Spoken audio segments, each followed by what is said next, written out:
ಶ್ರೀ ಹರಿವಾಯ ಗುರುಭ್ಯೋ ನಮಃ. ಶ್ರೀಮದಾನಂದತೀರ್ಥ ಭಗವತ್ಪಾದಾಚಾರ್ಯ ಗುರುಭ್ಯೋ ನಮಃ. ಶ್ರೀ ಮಾಧವತೀರ್ಥ ಗುರುಭ್ಯೋ ನಮಃ. ಶ್ರೀ ಪ್ರಸನ್ನಶೂರ ಮಾಧವತೀರ್ಥ ಗುರುಭ್ಯೋ ನಮಃ. ಶ್ರೀ ವಿದ್ಯಾಸಾಗರ ಮಾಧವತೀರ್ಥ ಗುರುಭ್ಯೋ ನಮಃ. ಶ್ರೀ ವಿದ್ಯಾವಲ್ಲಭ ಮಾಧವತೀರ್ಥ ಗುರುಭ್ಯೋ ನಮಃ. ಹರಿ ಓಂ ವಿಶ್ವಂ ವಿಷ್ಣುರ್ವಷಟ್ಕಾರೋ ಭೂತಭವ್ಯಭವತ್ಪ್ರಭುಃ ಭೂತಭೃದ್ಭಾವೋ ಭೂತಾತ್ಮಾ ಭೂತಭಾವನಃ ಅತುಲಶರಭೋ ಭೀಮಃ ಸಮಯಜ್ಞೋ ಹವಿರ್ಹರಿಃ ಸರ್ವಲಕ್ಷಣಲಕ್ಷಣ್ಯೋ ಲಕ್ಷ್ಮೀವಾನ್ ಸಮಿತಿಂಜಯಃ. ನಾವು ನಿನ್ನೆ ದಿನ ಹವಿರ್ಹರಿಃ ಎಂಬುವಂತಹ ಭಗವಂತನ ನಾಮವನ್ನು ಹೇಳಿಕೊಂಡಿದ್ದೇನೆ. ಇವತ್ತು ಸರ್ವಲಕ್ಷಣಲಕ್ಷಣ್ಯ ಭಗವಂತನ ನಾಮ.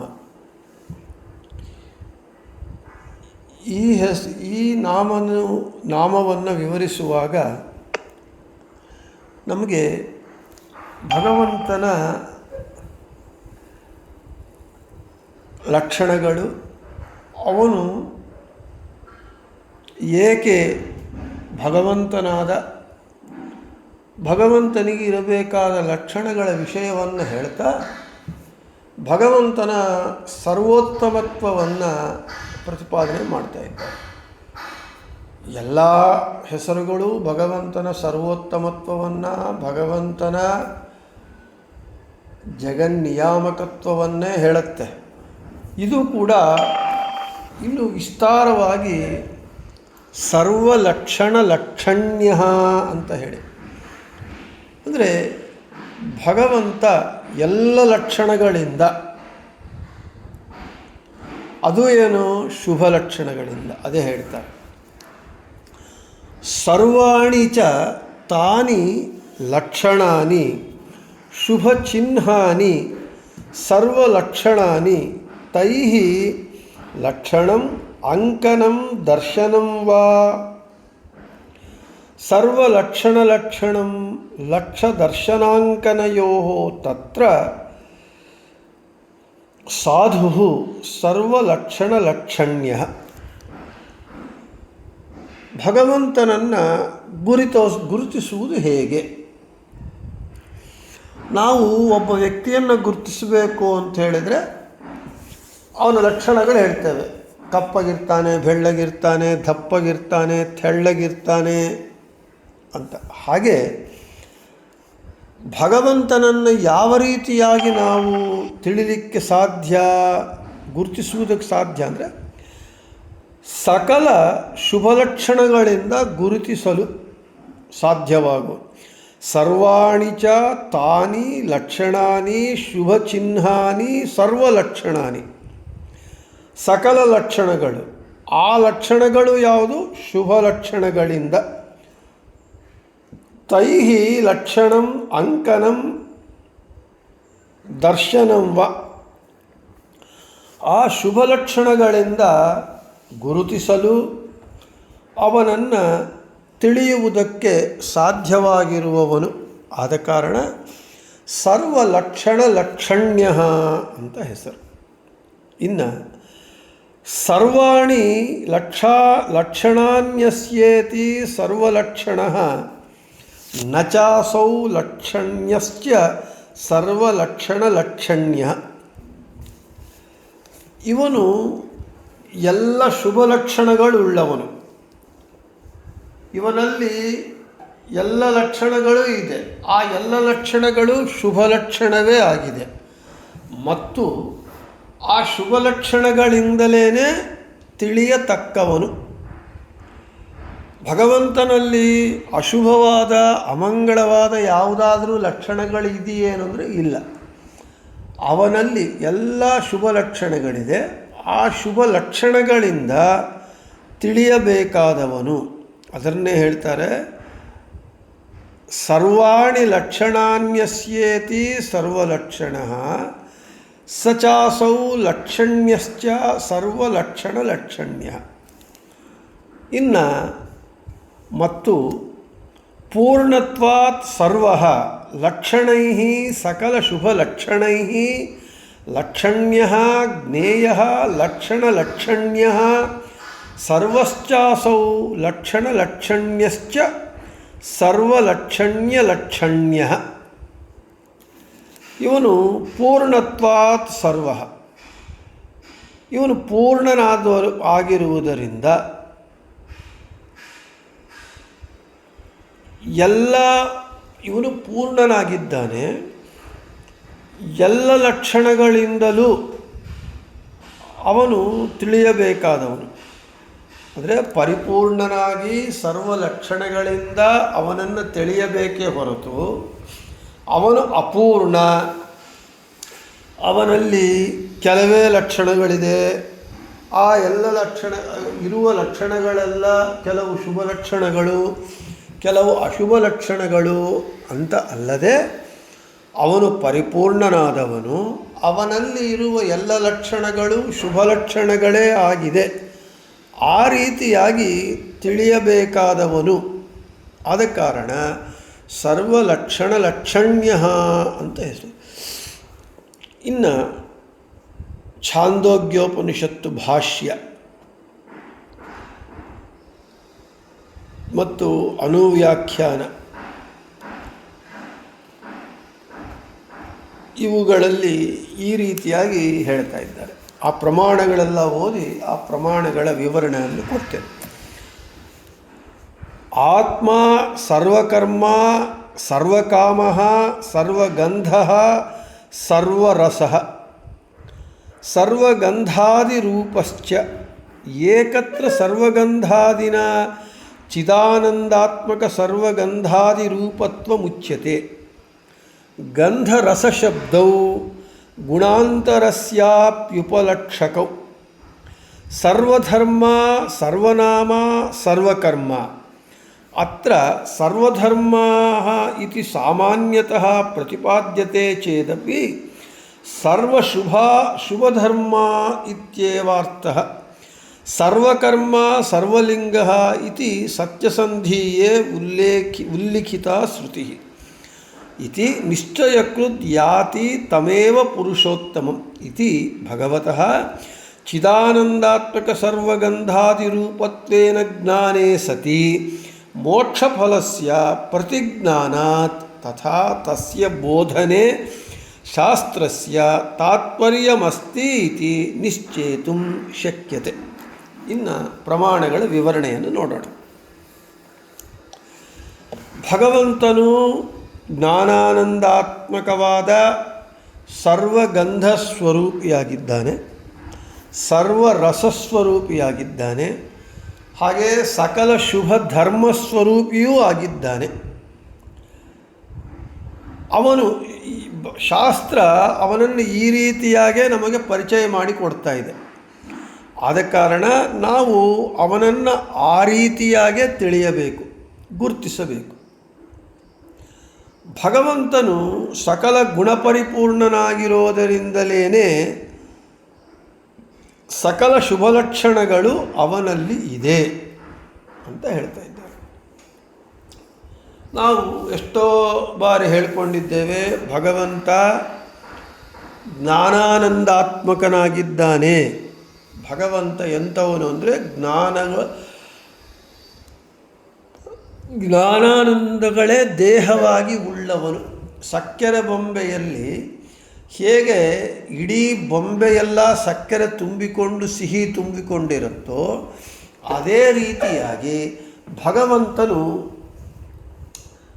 ಜ್ಞಾನಾನಂದಾತ್ಮಕವಾಗಿದ್ದಾನೆ. ಜ್ಞಾನಾನಂದಾತ್ಮಕವಾಗಿದ್ದು ನಮಗೆ ಪೃಥ್ವಪ್ತೇಜೋ ವಾಯುರಾಕಾಶಗಳಿದೆ. ಪೃಥ್ವಿ ತತ್ವ ಗಂಧ, ಅಪ್ತತ್ವ ನೀರಿನ ತತ್ವ ರಸ, ತೇಜಸ್ತತ್ವ ಅಗ್ನಿಯ ತತ್ವ ತೇಜಸ್ಸು, ಮತ್ತು ಆಕಾಶ ತತ್ವ ಶಬ್ದ, ವಾಯುತತ್ವ ಸ್ಪರ್ಶ. ಈ ರೀತಿಯಾಗಿ ಭಗವಂತ ಸರ್ವಗಂಧ ಸ್ವರೂಪಿಯಾಗಿದ್ದಾನೆ, ಸರ್ವರಸಸ್ವರೂಪಿಯಾಗಿದ್ದಾನೆ, ಹಾಗೆ ಸರ್ವಶುಭ ಧರ್ಮಸ್ವರೂಪಿಯಾಗಿ ಇದ್ದಾನೆ. ಅದಕ್ಕೆ ರಾಮನನ್ನು ಏನು ಹೇಳಿದರು? ರಾಮೋ ವಿಗ್ರಹವಾನ್ ಧರ್ಮ ಅಂತಂದರು. ಧರ್ಮದ ಮೂರ್ತಿ ರಾಮಚಂದ್ರ.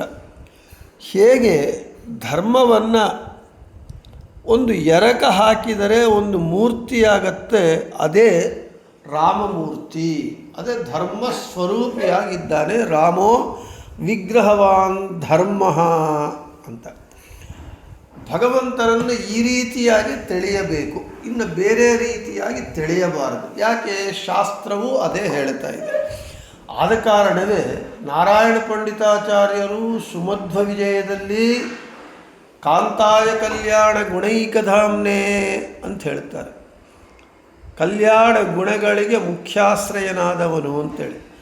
ಅದೇ ನಾರಾಯಣ ಪಂಡಿತಾಚಾರ್ಯರು ಮಣಿಮಂಜರಿಯಲ್ಲಿ ಒಂದೇ ಗೋವಿಂದಂ ಆನಂದ ಜ್ಞಾನದೇಹಂ ಅಂತ ಹೇಳ್ತಾರೆ. ಜ್ಞಾನಾನಂದಗಳೇ ದೇಹವಾಗಿ ಉಳ್ಳವನು ಅಂತ. ಆಚಾರ್ಯರು ನಾರಾಯಣಂ ಗುಣೈ ಸರ್ವೈರುದೀರ್ಣಂ ದೋಷವರ್ಜಿತಂ ಅಂತ ಹೇಳ್ತಾರೆ. ನಾರಾಯಣಂ ನಿಖಿಲಪೂರ್ಣ ಗುಣೈಕ ದೇಹಂ ಅಂತ ಹೇಳ್ತಾರೆ.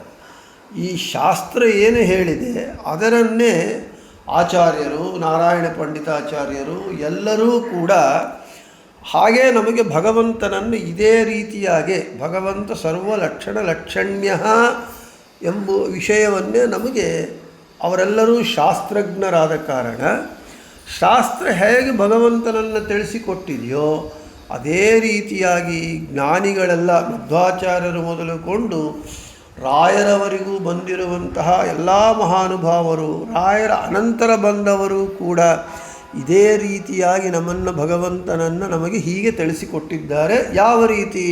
ಶಾಸ್ತ್ರ ಹೇಳಿದಂತೆ. ಆದ ಕಾರಣ ಅವನು ಸಕಲ ಶುಭಲಕ್ಷಣಗಳು ಉಳ್ಳವನು, ಸಕಲ ಗುಣಪರಿಪೂರ್ಣನಾಗಿರೋದರಿಂದ ಅವನಿಗೆ ಸರ್ವಲಕ್ಷಣ ಲಕ್ಷಣ್ಯ ಅಂತ ಭಗವಂತನಿಗೆ ಹೆಸರಾಗಿದೆ ಅಂತ ಹೇಳ್ತಾರೆ. ಇನ್ನು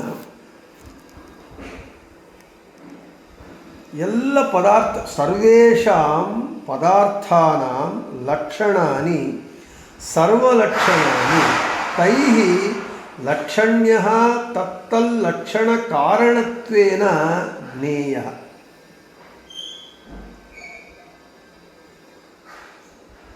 ಎಲ್ಲ ಪದಾರ್ಥಗಳ ಅಸಾಧಾರಣ ಧರ್ಮಗಳಿಗೆ ಭಗವಂತನೇ ಕಾರಣ ಎಂದು ತಿಳ್ಕೋಬೇಕಾದವನು. ಅಂದರೆ ಇಲ್ಲಿ ನಮಗೆ ಒಂದೊಂದು ಪದಾರ್ಥದಲ್ಲೂ ಒಂದೊಂದು ಅಸಾಧಾರಣ ಧರ್ಮ ಇರುತ್ತೆ, ಸಹಜ. ಒಂದು ಪದಾರ್ಥ ತೊಗೊಂಡ್ರೆ ಆ ಪದಾರ್ಥದಲ್ಲಿ ಯಾವುದೋ ಒಂದು ಸ್ಪೆಷಲ್ ವಿಶೇಷವಾದ ಒಂದು ಲಕ್ಷಣ ಧರ್ಮ ಇರುತ್ತೆ. ಉದಾಹರಣೆಗೆ ಹುಣಸೆ ಹಣ್ಣು ಅಂತ ಅಂದ ಕೂಡಲೇ ನಮಗೇನಾಗುತ್ತೆ, ಅದರ ವಿಶೇಷ ಧರ್ಮ ಏನು? ಹುಳಿ. ಹುಣಸೆ ಹಣ್ಣು ಅಂತ ಅಂದ ಕೂಡಲೇ ಆ ಮನಸ್ಸಿನಲ್ಲಿ ನಾವು ಹುಣಸೆ ಹಣ್ಣು ಅಂತ ಕಲ್ಪನೆ ಮಾಡಿಕೊಂಡಲೇ ಆ ಹುಳಿ ನಮ್ಮ ಬಾಯಿಯಲ್ಲಿ ನೀರು ಊರುವಂತೆ ಮಾಡುತ್ತೆ, ಲಾಲಾಜಲ ಊರುವಂತೆ. ಹಾಗೆ ಒಂದೊಂದು ಪದಾರ್ಥಕ್ಕೆ ಒಂದು ವಿಶೇಷ ಧರ್ಮ ಇದ್ದೇ ಇರುತ್ತೆ. ಸಕ್ಕರೆ ನಾವು ತಯಾರು ಮಾಡೋದು.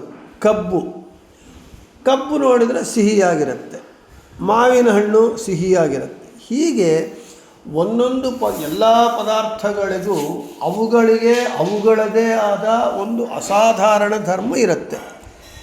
ಆ ಅಸಾಧಾರಣ ಧರ್ಮ ಆ ವಸ್ತುವಿಗೆ ಹೇಗೆ ಬಂತು ಅಂತ ಹೇಳಿದರೆ ಭಗವಂತನಿಂದ ಬಂತು. ಭಗವಂತನೇ ಅದಕ್ಕೆ ಕಾರಣನಾಗಿದ್ದಾನೆ. ಆ ಅಸಾಧಾರಣ ಧರ್ಮಗಳಿಂದಲೇ ನಾವು ವಸ್ತುಗಳನ್ನು ನಾವು ಗುರುತಿಸುತ್ತೇವೆ. ಆ ಅಸಾಧಾರಣ ಧರ್ಮಗಳಿಗೆ ಆ ವಸ್ತುಗಳಿಗೆ ಬರಲಿಕ್ಕೆ ಕಾರಣ ಯಾರು? ಭಗವಂತ. ಭಗವಂತನಿಂದಲೇ ಅಸಾಧಾರಣ ಧರ್ಮಗಳು ಬಂದಿವೆ. ಆದ ಕಾರಣ ಹೀಗೆ ಎಲ್ಲ ಪದಾರ್ಥಗಳಿಗೂ ಅಸಾಧಾರಣ ಧರ್ಮಗಳಿಗೆ ಕಾರಣಭೂತನಾಗಿರೋದರಿಂದ ಅವನಿಗೆ ಸರ್ವಲಕ್ಷಣ ಲಕ್ಷಣ್ಯ ಅಂತ ಹೆಸರು.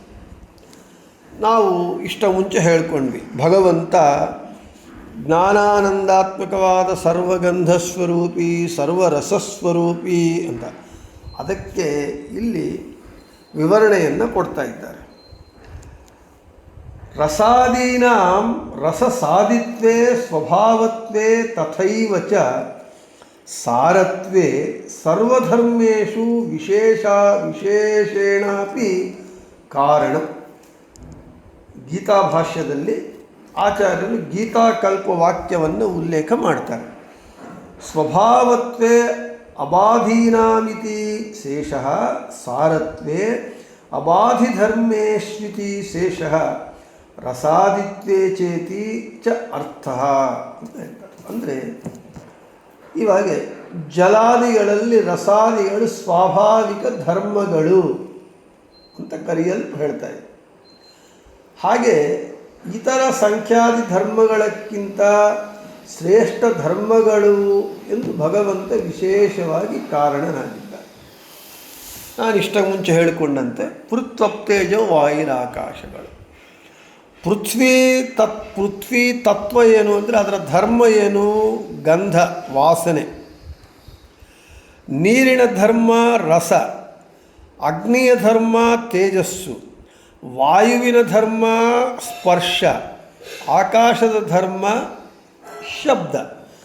ಈ ರೀತಿಯಾಗಿ ಆ ಪಂಚಭೂತಗಳಿಗೆ ಅವುಗಳದೇ ಆದ ಒಂದು ಆ ರಸಗಳು ಅಂದರೆ ಧರ್ಮ ಇದೇ ಬಂದಿದೆ ಅಂತ ಹೇಳಿದರೆ, ಮತ್ತು ಹಾಗೆ ಬೇರೆ ಇನ್ನು ಎಲ್ಲ ವಸ್ತುಗಳ ಧರ್ಮಗಳು ಬಂದಿವೆ ಅಂತ ಹೇಳಿದರೆ, ಎಲ್ಲ ಧರ್ಮಗಳಕ್ಕಿಂತ ಇದು ಶ್ರೇಷ್ಠವಾದದ್ದು.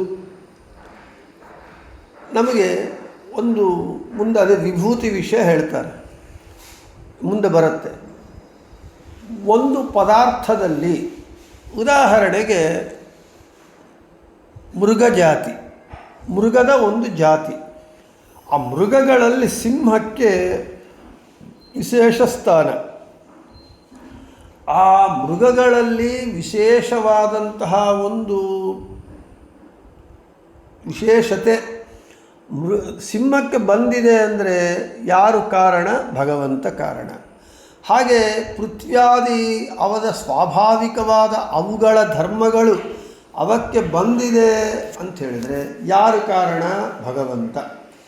ಹಾಗೆ ಭಗವಂತ ಎಲ್ಲ ರಸಾದಿಗಳಿಗೆ ಅವ ಸ್ವಾಭಾವಿಕವಾಗಿ ರಸಗಳು ಅವ ಧರ್ಮಗಳು ಇರುವುದಕ್ಕೆ, ಮತ್ತು ಒಂದು ಜಾತಿಯಲ್ಲಿ ಒಂದು ಪ್ರಾಣಿಗೆ ಒಂದು ವಸ್ತುವಿಗೆ ಒಂದು ವೈಶಿಷ್ಟ್ಯ ಇದೆ ಅಂತ ಹೇಳಿದರೆ ಇದಕ್ಕೆಲ್ಲದಕ್ಕೂ ಕಾರಣ ಭಗವಂತನಾದ ಕಾರಣ ಎಲ್ಲ ಪದಾರ್ಥಗಳು ಎಲ್ಲ ರಸಗಳು ಕಾರಣ ಆದ ಕಾರಣ ಅವನಿಗೆ ಸರ್ವಲಕ್ಷಣ ಲಕ್ಷಣ್ಯ ಅಂತ ಹೆಸರು.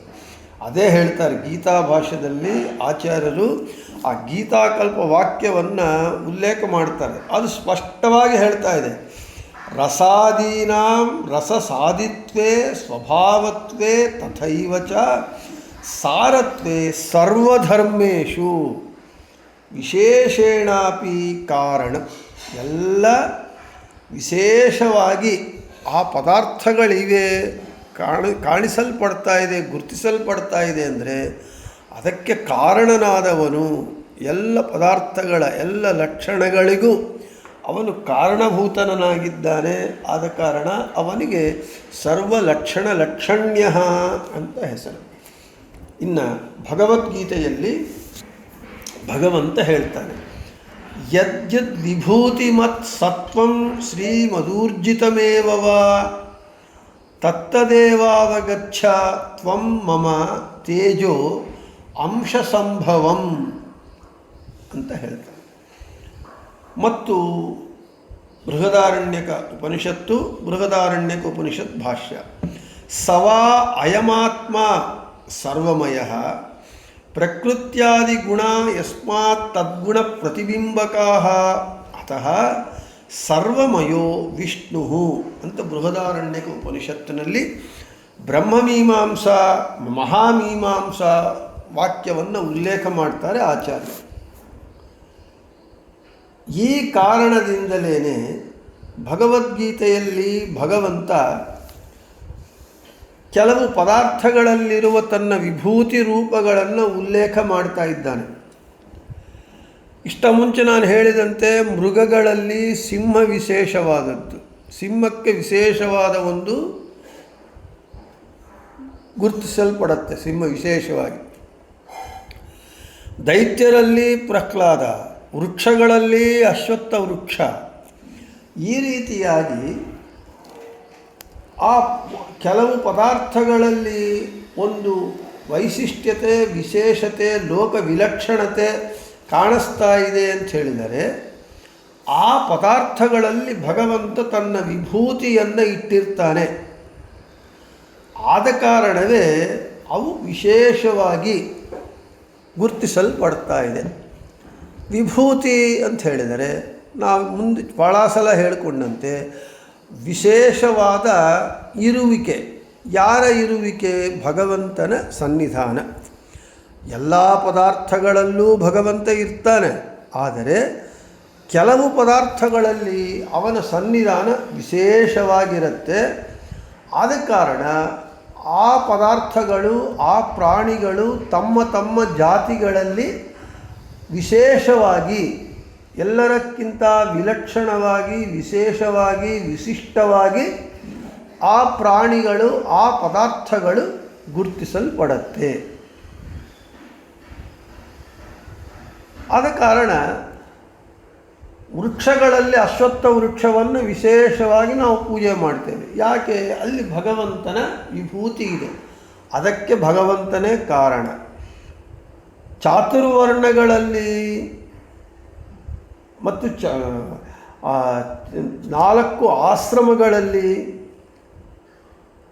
4 ಆಶ್ರಮಗಳು: ಬ್ರಹ್ಮಚರ್ಯಾಶ್ರಮ, ಗೃಹಸ್ಥಾಶ್ರಮ, ವಾನಪ್ರಸ್ಥಾಶ್ರಮ, ಸನ್ಯಾಸಾಶ್ರಮ. ಈ 4 ಆಶ್ರಮಗಳಲ್ಲಿ ಸನ್ಯಾಸಾಶ್ರಮ ಶ್ರೇಷ್ಠವಾದದ್ದು. ಆದ ಕಾರಣವೇ ಸನ್ಯಾಸಿಗಳಿಗೆಲ್ಲರೂ ನಮಸ್ಕಾರ ಮಾಡ್ತಾರೆ. ಕಾವಿ ಭಟ್ಟಿಗೆ ಯಾಕೆ ಅಷ್ಟು ಒಂದು ವೈಶಿಷ್ಟ್ಯ? ಕಾಷಾಯ ದಂಡ ಮಾತ್ರೇಣ ಯತಿ ಪೂಜ್ಯೋ ನ ಸಂಶಯ. ಕಾಷಾಯ ದಂಡ ಮಾತ್ರದಿಂದ ಯತಿ ಪೂಜ್ಯನು, ಇದರಲ್ಲಿ ಸಂಶಯವಿಲ್ಲ ಅಂತ ವಾಕ್ಯ. ಯಾಕೆ ಬಂತು ಅಂತ ಹೇಳಿದರೆ, ಆ ಸನ್ಯಾಸಾಶ್ರಮ ಸ್ವೀಕಾರ ಮಾಡಿದವನು ಅವನು ಆಶಾಪಾಶಗಳನ್ನೆಲ್ಲ ಬಿಟ್ಟು ಐಹಿಕ ವಿಷಯಗಳನ್ನೆಲ್ಲ ತ್ಯಜಿಸಿ ಸರ್ವಕಾಲ ಸರ್ವಾವಸ್ಥೆಗಳಲ್ಲಿ ಸದಾ ತನ್ನ ಸಕಲ ಇಂದ್ರಿಯಗಳನ್ನು ಭಗವಂತನಲ್ಲೇ ಲಗ್ನ ಮಾಡಿರ್ತಾನೆ. ಆದ ಕಾರಣ ಆ ಸನ್ಯಾಸ ಆಶ್ರಮದಲ್ಲಿ ಭಗವಂತ ವಿಶೇಷವಾಗಿ ತನ್ನ ಸನ್ನಿಧಾನ ಇಟ್ಟಿದ್ದಾನೆ. ಆಶ್ರಮಗಳಲ್ಲಿ ಸನ್ಯಾಸಾಶ್ರಮ ಶ್ರೇಷ್ಠ. ಆದ ಕಾರಣವೇ ಸನ್ಯಾಸಿಗಳಿಗೆ ಇಷ್ಟು ಗೌರವ, ಮರ್ಯಾದೆ, ವೈಭವ. ಕಾರಣ ಏನಂದರೆ ಭಗವಂತನ ವಿಶೇಷವಾದ ಒಂದು ವಿಭೂತಿ ಅಲ್ಲಿರೋದ್ರಿಂದ. ಚಾತುರ್ವರ್ಣಗಳಲ್ಲಿ ಬ್ರಾಹ್ಮಣ, ಕ್ಷತ್ರಿಯ, ವೈಶ್ಯ ಕ್ಷತ್ರಿಯ ಶೂದ್ರ ವರ್ಣಗಳಲ್ಲಿ ಬ್ರಾಹ್ಮಣರು ಯಾಕೆ ವಿಶೇಷವಾಗಿ ಗೌರವಿಸಲ್ಪಡ್ತಾರೆ ಅಂತ ಹೇಳಿದರೆ, ಕೇವಲ ಅವರು ಬ್ರಾಹ್ಮಣರಾಗಿ ಹುಟ್ಟಿರುವ ಕಾರಣ ಅಲ್ಲ, ಜಾತ್ಯ ಮತ್ತು ಜನ್ಮತಃ ಅವರ ಹುಟ್ಟನ್ನು ಹಿಡಿದು ಅವರ ಜಾತಿಯನ್ನು ಹಿಡಿದು ಬ್ರಾಹ್ಮಣರಿಗೆ ಗೌರವಲ್ಲ.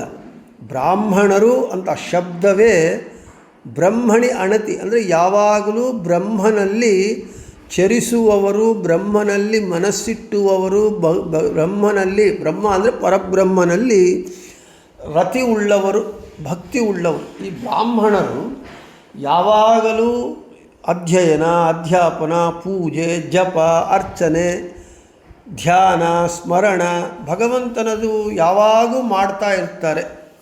ಆದ ಕಾರಣವೇ ಬ್ರಾಹ್ಮಣರು ವಂದ್ಯನೀಯರಾಗಿದ್ದಾರೆ, ಪೂಜ್ಯನೀಯರಾಗಿದ್ದಾರೆ. ಯಾವಾಗ ಬ್ರಾಹ್ಮಣರು ಈ ರೀತಿಯಾಗಿ ಭಗವಂತನಲ್ಲೇ ಮನಸ್ಸು ಇಟ್ಟವರಾಗಿದ್ದಾರೆ ಅಂತ ಹೇಳಿದರೆ, ಆ ಭಗವಂತನ ಒಂದು ವಿಭೂತಿ 4 ವರ್ಣಗಳಲ್ಲಿ ಬ್ರಾಹ್ಮಣರಲ್ಲಿದೆ. ಅರ್ಥಾತ್ ಬ್ರಾಹ್ಮಣರಲ್ಲಿ ಭಗವಂತನ ವಿಭೂತಿ ಇರುವುದರಿಂದಲೇ ಅವರಿಗೆ ಅಷ್ಟು ಗೌರವ ವಿಶೇಷವಾಗಿ. ಮಿಕ್ಕವ ವರ್ಣಗಳಲ್ಲೂ ಇದ್ದಾನೆ ಭಗವಂತ, ಆದರೆ ಇವರಲ್ಲಿ ವಿಶೇಷವಾಗಿದ್ದಾನೆ. ಯಾಕೆ ಇದ್ದಾನೆ ಅಂತೇಳಿದರೆ, ಅವರು ಸ್ವಭಾವತಃ ಸಾತ್ವಿಕ ಗುಣರಾಗಿ ಯಾವಾಗಲೂ ಭಗವಂತನಲ್ಲೇ ಅವರ ಎಲ್ಲ ಇಂದ್ರಿಯಗಳನ್ನು ಅವರು ಇಂದ್ರಿಯಗಳನ್ನು ಭಗವಂತನಲ್ಲೇ ವಿನಿಯೋಗಿಸುತ್ತಾರಾದ ಕಾರಣ ಭಗವಂತನ ವಿಭೂತಿ ಇದೆ. ಯಾಕೆ ಇದೆ ಅಂತ ಇವ್ರು ಹೀಗೆ ಮಾಡ್ತಾರೆ. ಯಾಕೆ ಅವರು ಹಾಗೆ ಮಾಡ್ತಾ ಇದ್ದಾರೆ ಅಂದರೆ ಭಗವಂತನ ವಿಭೂತಿ. ಈ ರೀತಿಯಾಗಿ ಒಂದಕ್ಕೊಂದು ಅವಿನಾಭಾವ ಸಂಬಂಧ. ಅಂದರೆ ಇವಾಗ ನಾವು ಹೇಳಿದಂತೆ ಬ್ರಾಹ್ಮಣರು ಸನ್ಯಾಸಿಗಳು ಆ ರೀತಿಯಾಗಿದ್ದಾರೇನು ಅಂತ ಹೇಳಿದರೆ ಶಾಸ್ತ್ರ ಹಾಗೆ ಹೇಳ್ತಾ ಇದೆ, ಅದು ಸತ್ಯಾಂಶ ಹಾಗೆ ಇದೆ. ಆದರೆ ವಾಸ್ತವವಾಗಿ ಹಾಗಿಲ್ವಲ್ಲ ಅಂದರೆ ಶಾಸ್ತ್ರದ ತಪ್ಪಲ್ಲ, ಶಾಸ್ತ್ರ ಹೇಳ್ತಾ ಇರೋದು ನಿಜವೇ. ಆದರೆ ಈ ಸನ್ಯಾಸಿಗಳಾದರೂ ಬ್ರಾಹ್ಮಣರಾದರೂ ಅವರು ಜೀವರೇ, ಅವರು ತ್ರಿಗುಣಾತ್ಮಕವಾದ ಅವರೇ. ಆದ ಕಾರಣ ಯಾವಾಗ ಸಾತ್ವಿಕ ಗುಣ ಹೆಚ್ಚು ಅದು ಪ್ರಕೋಪಿಸಿತ್ತು ಒಳ್ಳೆಯ ಕೆಲಸಗಳು ಮಾಡ್ತಾರೆ, ರಜೋಗುಣಗಳು ಹೆಚ್ಚು ಪ್ರಕೋಪ ಆದಾಗ ಹೆಚ್ಚು ಸಾಂಸಾರಿಕ ಚೇಷ್ಟೆಗಳು ಮಾಡ್ತಾರೆ, ತಮೋಗುಣ ಪ್ರಕೋಪಿಸಿದಾಗ ಹೆಚ್ಚು ಕೆಟ್ಟ ಕೆಲಸಗಳು ಮಾಡ್ತಾರೆ. ಇದು ಕಲಿಪ್ರಭಾವ. ಕಲಿಯ ಪ್ರಭಾವದಿಂದ ಈಗಿನ ಬ್ರಾಹ್ಮಣರು ಸನ್ಯಾಸಿಗಳು ಆ ಶಾಸ್ತ್ರದಲ್ಲಿ ಹೇಳಿದಂತೆ ಅವರು ಯಾಕೆ ಇಲ್ಲ ಅಂತ ಹೇಳಿದರೆ ಅವರ ಒಂದು ಸ್ವಭಾವ ಮತ್ತು ಕಲಿಪ್ರಭಾವ. ಈ ರೀತಿಯಾಗಿ ನಾವು ಏನು ಶಾಸ್ತ್ರದಲ್ಲಿ ಸನ್ಯಾಸಿಗಳು ಬ್ರಾಹ್ಮಣರಲ್ಲಿ ಭಗವಂತನ ವಿಭೂತಿ ಇದ್ದು ಅವರು ಇರುವ ಕಾರಣ ಅವರು ಅಷ್ಟು ಪೂಜ್ಯನೀಯರಾಗಿದ್ದಾರೆ ವಂದ್ಯನೀಯರಾಗಿದ್ದಾರೆ ಅಂತ ಏನು ತಿಳ್ಕೊಂಡಿದ್ದೇವೆ, ಆದರೆ ವಾಸ್ತವ ಸ್ಥಿತಿಯಲ್ಲಿ ಹಾಗೆ ಇಲ್ಲ ಅಂತ ಯಾಕೆ ಕಾರಣ ಅಂತ ಹೇಳಿದರೆ ಕಲಿಪ್ರಭಾವ ಅವರ ಒಂದು ಸ್ವಭಾವ ಇದಕ್ಕೆ ಅನುಗುಣವಾಗಿ ಇದೆ ಅಂತ ನಾವು ಅರ್ಥ ಮಾಡಿಕೋಬೇಕೇ ಹೊರತು ಹಾಗೆ ಅಂಥೇಳಿ ನಾವು ನಮ್ಮಕ್ಕಿಂತ ಹಿರಿಯರಾದಂತಹ ಆಶ್ರಮ ಜ್ಯೇಷ್ಠರು, ಜ್ಞಾನದಲ್ಲಿ ಜ್ಯೇಷ್ಠರು, ಶ್ರೇಷ್ಠರು ಆದವರನ್ನು ನಮ್ಮ ಒಂದು ಅಲ್ಪ ಬುದ್ಧಿಯಿಂದ ಅಲ್ಪ ಜ್ಞಾನದಿಂದ ನಾವು ಯಾರನ್ನು ನಿಂದ ಮಾಡಲಿಕ್ಕೆ ಹೋಗಬಾರದು. ನಿಂದ ಮಾಡಿದಾಗ ಏನಾಗತ್ತೆ, ಅವರು ಮಾಡಿದ ಪಾಪಗಳು ನಮಗೆ ಅಂಟತ್ತೆ. ಆದ ಕಾರಣ ಈ ವಿಷಯವನ್ನು ತಿಳ್ಕೋಬೇಕು. ಅರ್ಥಾತ್ ಯಾವುದೇ ಒಂದು ಜಾತಿಯಲ್ಲಿ ಒಂದು ಪ್ರಾಣಿಯಾಗಲಿ ವಸ್ತುವಾಗಲಿ ಒಂದು ವರ್ಗದಲ್ಲಿ ಒಂದು ಪದಾರ್ಥವಾಗಲಿ ಒಂದು ಪ್ರಾಣಿಯಾಗಲಿ ವಿಶೇಷವಾಗಿ ಲೋಕ ವಿಲಕ್ಷಣವಾಗಿ ವಿಶಿಷ್ಟವಾಗಿ ಕಾಣುತ್ತೆ ಅಂತ ಹೇಳಿದರೆ ಅಲ್ಲಿ ಭಗವಂತನ ವಿಭೂತಿ ಇರುತ್ತೆ. ಹೀಗೆ ಎಲ್ಲ ಪದಾರ್ಥಗಳಲ್ಲೂ ಭಗವಂತ ತಾನು ಇದ್ದು ಆಯಾ ಪದಾರ್ಥಗಳಿಗೆ ಒಂದು ವೈಶಿಷ್ಟ್ಯವನ್ನು ವಿಶೇಷತೆಯನ್ನು ಕೊಡ್ತಾ ಇದ್ದಾನೆ. ಆದ ಕಾರಣ ಅವನಿಗೆ ಸರ್ವಲಕ್ಷಣ ಲಕ್ಷಣ್ಯ ಅಂತ ಭಗವಂತನಿಗೆ ಹೆಸರು ಅಂತ ಹೇಳ್ತಾ ಈ ರೀತಿಯಾಗಿ ಎಲ್ಲ ವಸ್ತುಗಳ ಅಸಾಧಾರಣ ಧರ್ಮಗಳಿಗೂ ಭಗವಂತನೇ ನಿಯಾಮಕನಾಗಿದ್ದಾನೆ, ಅವನೇ ಕಾರಣನಾಗಿದ್ದಾನೆ ಅಂತ ತಿಳ್ಕೊಳ್ಳಬೇಕು ಅಂತ ಹೇಳಿದಲ್ಲಿ ಇವತ್ತು ಮುಗಿಸಿ ನಾಳೆ ಇನ್ನೂ ವಿಶೇಷವಾಗಿ ಅನೇಕ ರೀತಿಯಾಗಿ ಹೇಳ್ತಾರೆ. ಸರ್ವಲಕ್ಷಣ ಲಕ್ಷಣ್ಯ ಎಂಬುದು ಭಗವಂತನ ನಾಮವನ್ನು ನಿರೂಪಣೆ ಮಾಡ್ತಾರೆ. ಅವುಗಳನ್ನು ನಾಳೆ ಹೇಳಿಕೊಳ್ಳೋಣ ಅಂತ ಹೇಳ್ತಾ ಶ್ರೀಕೃಷ್ಣಾರ್ಪಣಮಸ್ತು ಮಧ್ವೇಶಾರ್ಪಣಮಸ್ತು. ಎಲ್ಲರಿಗೂ ಶುಭಮಸ್ತು.